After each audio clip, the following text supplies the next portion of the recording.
think that would be useful for us. So I will, yeah, I'm going to share my slides and then we'll kind of get cracking on the session. We're going to try and stick pretty closely to time, so hopefully we'll be finished by 4:30, and there will be time for questions at the end. But if you have any questions as you go through, please just kind of put up your hand, shout out, or just type things into the chat. So I will share my screen and share the slides. Let's get back to the start. So yeah, as mentioned, so this is a support session for the Zero Carbon Schools program around the school carbon footprint calculator, and specifically kind of the data collection process and how it all works. As a bit of context for this, we're schools who are new to the program won't kind of know any different, but schools who have run the program previously, we're running our support sessions slightly differently this year. Previously, we had a support session every half term for the different cohorts, and we went through the program kind of based on kind of where we were in the year. This year we're doing kind of different thematic support sessions. So we've had one on CPD delivery, which we're going to repeat next month, and this is another one on the carbon footprint process, which is what's the sort of key thing in the program this month, and then we'll have others later on in the year on different themes, such as running the projects in the ACT session and how to involve the local community. What we'll do this afternoon is just I'm going to talk very quickly about how the carbon footprint calculator fits into the program, just mention some key dates and deadlines, and then the main bit will be around what data needs to be collected, how to collect it, and entering the data into the online tool. So hopefully you can see my screen okay, and because I'll be kind of flicking between different bits, so you can see me doing it kind of in real time. Hopefully, and you'll see that the process, while yeah, it may look complicated at times, it's actually fairly straightforward and shouldn't be too time consuming for you. And then there'll be space for questions at the end. So just to put it into context of the program then, the four main elements of the program are the pupil sessions that are happening throughout the year. Hopefully you're kind of on track. Hopefully at this point you'll have finished the explore stage and you'll be starting the investigate stage. So the pupils will kind of know a bit about climate change and the background to it. In the investigate stage, they look at the school's carbon footprint or how the school creates carbon emissions in the areas of energy, food, travel, and purchasing. And then this estimate of your school's carbon footprint kind of runs in the background to that. And then there's a session at the end of the investigate stage where they can actually what you're ultimately doing is aiming for calculate their school the carbon footprint. I'll talk a bit more about that later. There's the 2 staff CPD sessions. Hopefully you've put those into your calendar or may have had one or even both of them already. And then towards the sort of summer term, we look more about how you can get the whole school community involved. There's a little quote at the bottom. I think Lisa signed up to this session, so no, she should have done it, but Tracy just did it. But yeah, it was a lovely quote. Yeah, that's it. And Tracy just gave it to her. Just gave the cake to her because she knew that she's got people that will eat it. You know, she's got 2 boys that will have a bit. I think, yeah. That's it, exactly. And her and Dev will have a bit. In fact, I think I recognise that. Is that Tracy at Benthall? Could you just put yourself on mute, please? Thank you. So yeah, about how Lisa's embedded the programme brilliantly in at Heathbrook Primary School, and seeing the carbon footprint reduce each year has been very motivating for her pupils and kind of helped it get embedded into the curriculum. In terms of where it fits then with the pupil session, so yeah, you should have finished Explore by now. If you're still finishing that off, that's fine. There's time to catch up later in the year and be on to the investigate stage. this is where the estimate of the school's carbon footprint comes in. And then importantly, at the end of the investigate stage, when you've got your carbon footprint, that leads nicely into the act stage. And schools who actually do this carbon footprint, it's really helpful for the pupils then to kind of give them some context on how to prioritize which of those areas of to run their projects on. So when you submit your data, we do a sort of a red, amber, green rating, and that's not to say red is bad and green is good. It's just a comparison in the 4 different areas with other schools. So if your school is red in a particular area, then that just means there's more scope potentially for reductions. So pupils could maybe focus their projects in the act stage on that area. Just another little quote there on the side about how actually having that poster and that resource kind of put it into the context so that they could actually there's a visual kind of way to make it easy to understand for the pupils. That's from Laura at Westview in Hartlepool. And this, for those of you who've run the program before, you may have a poster which looks a bit like this. For those of you that haven't, this is what we will send you when you've finished entering your data. So there's an overall footprint for the school in tons of carbon dioxide. I mean, that number in itself is fairly meaningless. I mean, it's, it obviously it contributes to climate change, but the number itself is only relevant in the context of your school. What is a bit more relevant is on the left-hand side, we work out the kilograms of carbon dioxide per pupil. So obviously, bigger schools will have a bigger carbon footprint, and smaller schools are likely to have a smaller one. But we work it out on a per pupil basis, and then give that red, amber, green rating. Amber being similar to other schools, green being lower per pupil than most schools, and red being higher per pupil than most schools. Just to highlight some key dates then, at the beginning of December, we sent the carbon footprint tool to you. Hopefully you've had a chance to kind of have a quick look through it. Today is the support session, and the 31st of January, so that's Friday in a couple of weeks, so it's 2.5 weeks to submit the data. Then we may get this back to you before then, but it kind of depends on kind of when people submit their data. We will make sure that we get this poster and session 12 resources sent to you before in the 2 weeks leading up to when half term is for most schools. I appreciate some schools have different half terms, but we'll try and get those to you in the week of the 3rd and the 10th of February. And then session 12 actually takes place, is scheduled to take place the first week after this term's half term. So we'll get them to you kind of in plenty of time for that, and may get them to you before then. So yes, so I think that's all the sort of the background to it. What I'm going to do now is just show you the online tool itself. As I say, hopefully you've had a bit of a look at this.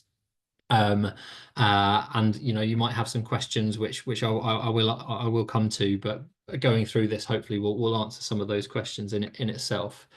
So I think it was Nell sent you a link to the tool itself. If you can't find the link, this is the web address is just from the website greenschoolsproject.org.uk/questionnaire. You can't actually link to that from the website. You have to kind of type it in or have a link, because we haven't opened this to schools beyond our program. But that's it. It might be worth kind of jotting that down if you're not sure where to find it. And then you come to this tool, this page, which I'm going to show you now. Okay, so that's the page the web page that you should see. It's best if you are logged in to the website when you enter the data, but it doesn't matter too much. You can do this without having logged into the website. So yeah, either way. But if you are logged in, there's just an extra identifier for us when you submit your results. So just to go through the instructions to start off with in the introduction tab. I mean, I'm not going to kind of read through it or go through it in kind of full detail, because it's all there for you. But just to mention that you don't need to enter all of your data in one go. A couple of people have asked, like, how do we save it? It saves automatically. As long as you're using the same device to then return to the survey and fill in the rest of it. So if you're using a laptop or a computer at school to kind of fill in some parts of it, if you go back to that same laptop or computer, then yeah, you'll find that the results have been saved already. And yeah, just as yeah, no, I've mentioned that bit already. So just to oh, sorry, I've just pressed something there. Okay, so just to go through the bits to collect, the bits of data to collect in advance. It is, yeah, it can make life easier if you've kind of got this ready for you. You don't, as I say, you don't have to have all 4 sections, but if you kind of collect the data for each section, then you can either complete it all in one go or kind of come back to it when you've got it. So for energy, there's 2 options. You can either collect find out the school's electricity and gas consumption for 1 year. Now, it doesn't matter when that year falls. It could be a calendar year, it could be an academic year, but basically the last year of full data. In my experience, most schools don't have that data easily accessible. So if you don't, that doesn't matter. If you do, that's great, and it will be more accurate. If you don't, it doesn't matter, because all you need to do, you just need to find the school's display energy certificate. Every school should have these displayed somewhere at their school. But if you're not sure where it is, or it's easier to just kind of find it online, I'll show you how to find it online when we get to that section. For travel, you need an estimate of the number of pupils traveling to school by the following methods: by walking, cycling, bus, train, car, and car share. Again, I'll talk in a bit more detail when I get to that section. But yeah, you need an estimate of the number of pupils and staff traveling to school by those methods. So you can either do that by a survey, or yeah, I'll mention that again in a minute. For purchasing, someone in the finance team or the school business manager needs to run a report for an appropriate year. And again, it has to be for 1 full year, but it doesn't matter when that year falls. It could be a financial year, an academic year, a calendar year, but the last kind of full, like a particular full year for that.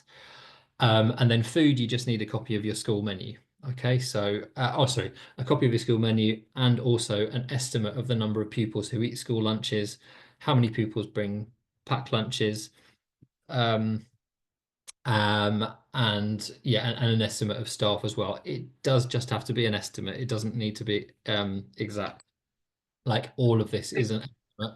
It's kind of like a perfectly accurate representation of your carbon footprint. But just, yeah, an estimate is fine. So then moving on to the different tabs, then the first one is school details. This is pretty self-explanatory.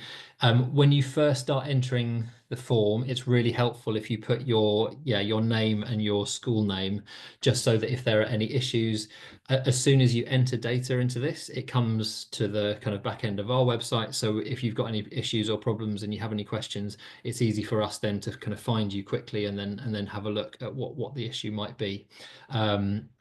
You choose whether you're primary or secondary, how many pupils are enrolled, and how many members of staff are at your school. Again, it doesn't matter if the numbers are not exact, just your kind of best guesses on those.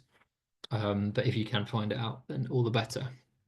So for energy, this is where I said, yeah, if you can get the exact electricity consumption and gas consumption, enter it in there.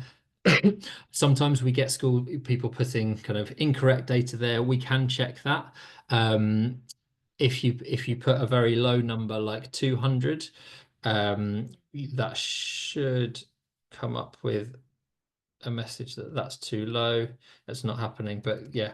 Anyway, we can go in and check that and make sure that that is a reasonable kind of estimate of it, because we can do that quite quickly.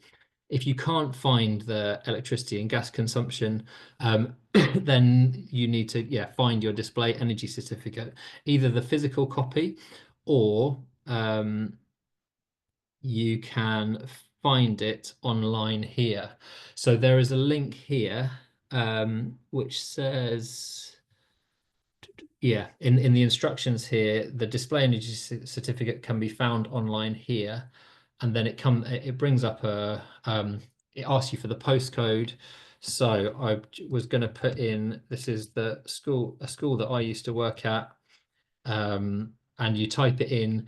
You might have to kind of scroll through a few other organisations there which you're not interested in, but this is Kingsmead School in Enfield, and then you just scroll down. Most primary schools just have one display energy certificate, so it's quite straightforward. Some secondary schools have 2 or 3, or even more. This one seems to have 3 different display energy certificates, but there's space in the online tool for information for DEC 1, 2, 3, 4, 5, and so on. Just fill in as many as you can find. I'm just going to click on this one. This is all publicly available information, so I'm not disclosing anything sensitive for the school. Their rating is C, which is pretty good. And then scroll down, and it's these numbers. Total useful floor area you need to enter here, as well as the date. And then the electricity and the heating are these numbers here. Annual energy use 38.15, and other fuels is the same as gas, 76.55, and you would enter that here. Okay, and then and that's it for energy. So you don't need to enter both, just one or the other for that. When we go to the next one, is travel. So travel, as I said, you need kind of an estimate of how many pupils and staff walk, scoot, or cycle, take the bus, train or tube, petrol or diesel car, electric or hybrid car. So if you do a survey and you just ask, do you travel by car? That's fine. What we say is, just as an estimate, say that 90% would be petrol or diesel and 10% would be electric or hybrid. Or you can ask that question and you'll get the more exact numbers. It's really not. This is a really nice opportunity for pupils to get involved, because pupils can, who are running the program, they can kind of do like a hands up survey with the different classes, so they can just kind of jot this down on a piece of paper, do a little tally chart, and write down the numbers of people who put their hand up in each section. Importantly here, you don't need to get the total or all the pupils in the school represented. It can just be a sample. So if you have a 3 form-entry school, for example, primary school, you could just ask one class in each year group, and that would be fine. But often the pupils want to ask, because they quite enjoy it, so they want to ask as many as possible. Similarly with staff, if you've got 50 teachers, if you only find out data for 20 or 25, then that's fine, because it works it out as a proportion. So I think that's all on that. The next one is purchasing. This is where I mentioned you'll need to ask someone in the finance team to kind of run a report on this. These are the categories: so photocopier, paper printing, photocopier leasing, educational resources, IT equipment, and so on. And it's a kind of the amount spent in each of those areas. And you enter those into there. If the categories are slightly different or don't match up to with the kind of reporting system that you've got, just match them up as best you can. And if you get really stuck on this, just drop me an email and I'll be able to help with that. Finally, with food, it's a case of just finding a copy of the school menu, and so write down, enter how many pupils approximately eat school lunches each day, how many bring a packed lunch each day. Here it is important to check that you've got those roughly match the number of pupils in total on the school roll, because if you enter kind of like much lower number here, that will end up giving you a smaller carbon footprint than if you, because it will be calculated per pupil in your total for the school roll. So that is important that you get that right. And that, again, roughly the number of staff added together is your total number of staff. I've got a sample menu, which is actually the menu from my son's school, which I brought up here.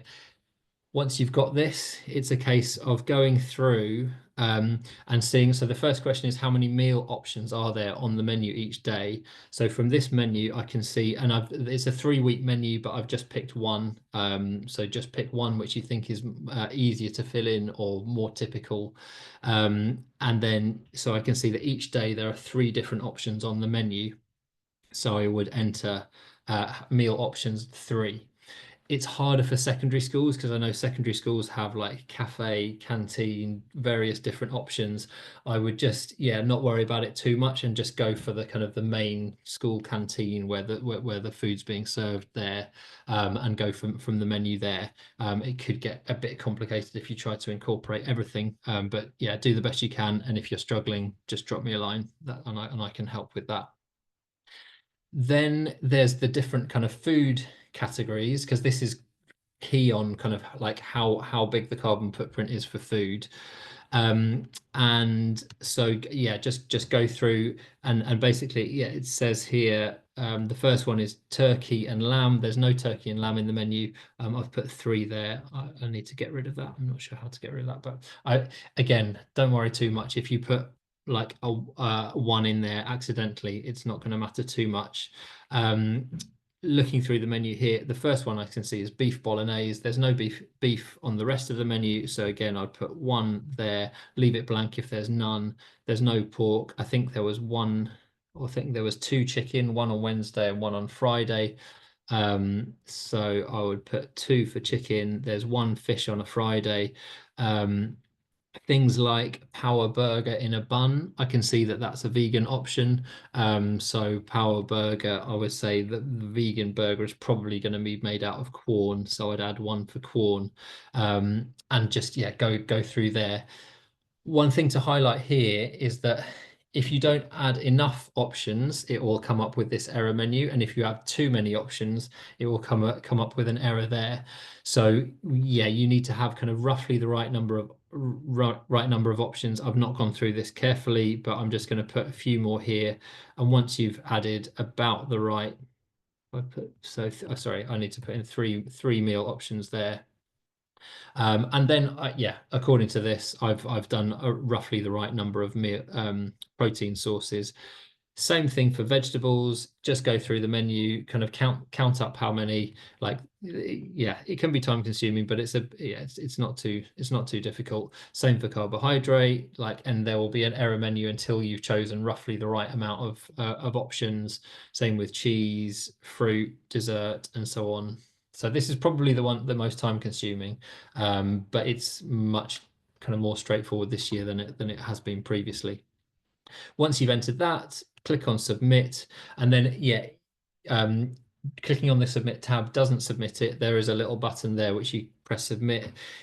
It is important to press that once you're finished, because then that sends a notification to us, which means that I can go into the back end of the website, do a quick check. I'll send it to your cohort lead, and they'll then be able to create the poster and so on. So once it's submitted, we'll check the results. We'll figure out the poster, which will give you a red, amber, green rating.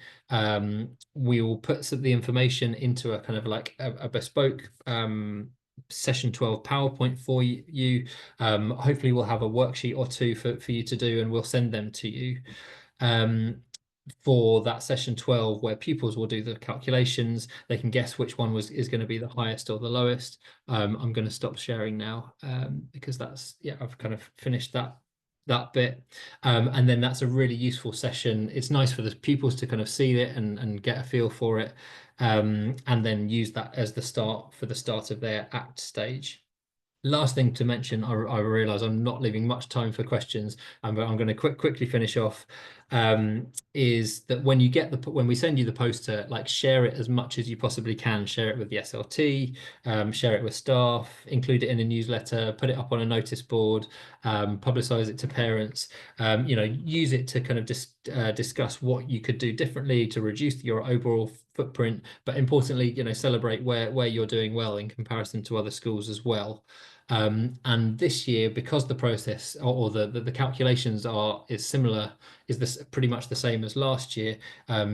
If you're repeating it, then you can kind of see whether there's been any increases or reductions, and potentially use it to inform your school climate action plan and so on. So there's a lot of information there, a bit of a whistle-stop tour. We're 2 minutes before 4:30.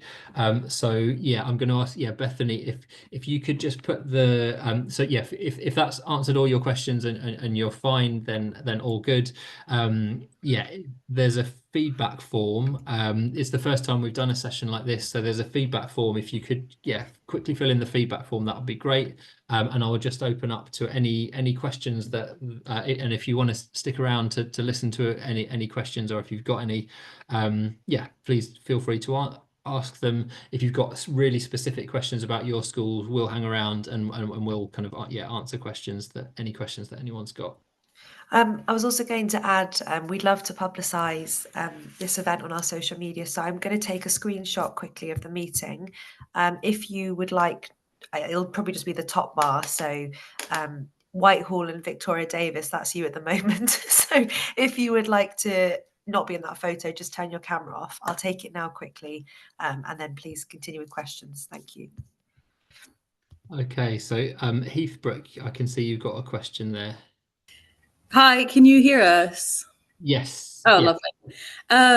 We're having a little bit of trouble getting some of the data. What happens if we aren't able to get all of it by that deadline? Great question. So the more you can fill in, the better. If you can fill in like 3 of the sections and you don't have the data for the 4th section, still submit I would say submit by the deadline. We can, if you then subsequently find the data, we can then add that in if it's kind of before the pupil sessions. But we can send you a poster which has, like, say 3 of the sections, but 1 not filled in, without the data, so that's fine too. If you're struggling to find the data and there's anything that we can do to help, then just let us know. Because there's sort of hints and tips that we might be able to give you, so do just drop us a line. Either contact your support, your cohort lead, or my email address is on the tool. I'm just putting it in the chat there as well. We've supported lots of schools through this process, so just drop us a line if you're having any difficulties that we might be able to help with. All right, thank you. No worries. Right, any other questions from anybody? If not, I hope you found that useful. I hope you found that helpful. I think it seems like a bigger task than it is. Hopefully it's not too difficult to fill everything in. But do just drop us a line if you're having any difficulties. Hope you found it helpful. We'll stay on the line if anyone's got any other questions.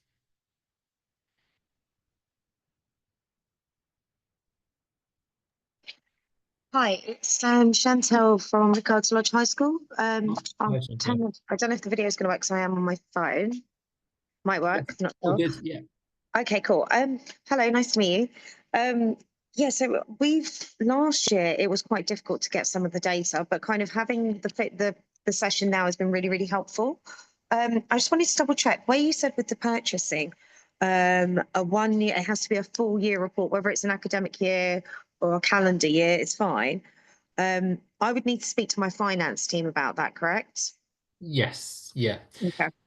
Yeah, generally we find that they're able to kind of roughly match up the categories and do a report.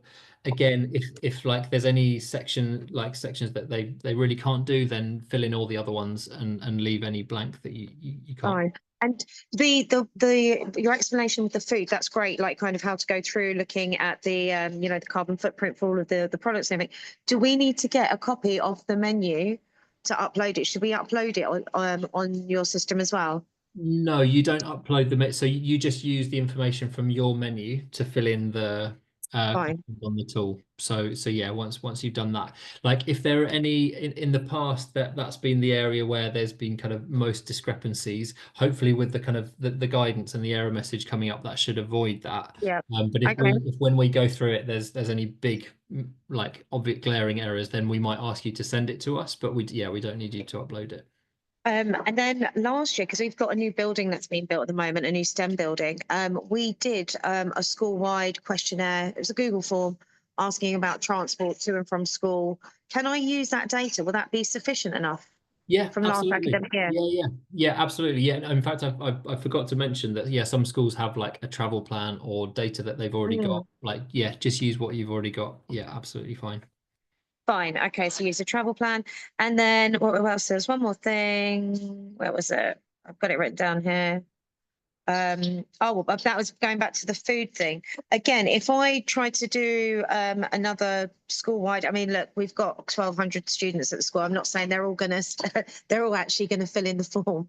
But if I kind of did like a Google form or something, asking them packed lunch, school dinners, or canteen, something like that, would that be sufficient to use that data within that part? Yeah. Yeah, absolutely. Yeah, I mean, sometimes the school canteen sort of would be able to give you a sort of an estimate of numbers. That would be fine. But yeah, if you wanted to ask a sample and work out roughly how many actually do that, yeah, that would work well. Cool. Thank you. It's nice to see you, Chantal. That's right. Nice to see you, Bethany. Yeah, any questions, just let me know as well. Yeah, definitely. I need to try and sort out some CPD sessions with you.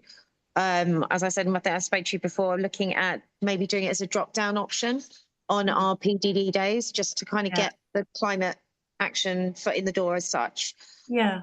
To kind of get the ball rolling on it. But perfect. Cool. Thank you very much. Sounds awesome. Have a nice evening. Thank you. Thank you both. Cheers. Bye. Bye. Should I stop recording then? Oh yes, sorry. Yeah, I should have said stop.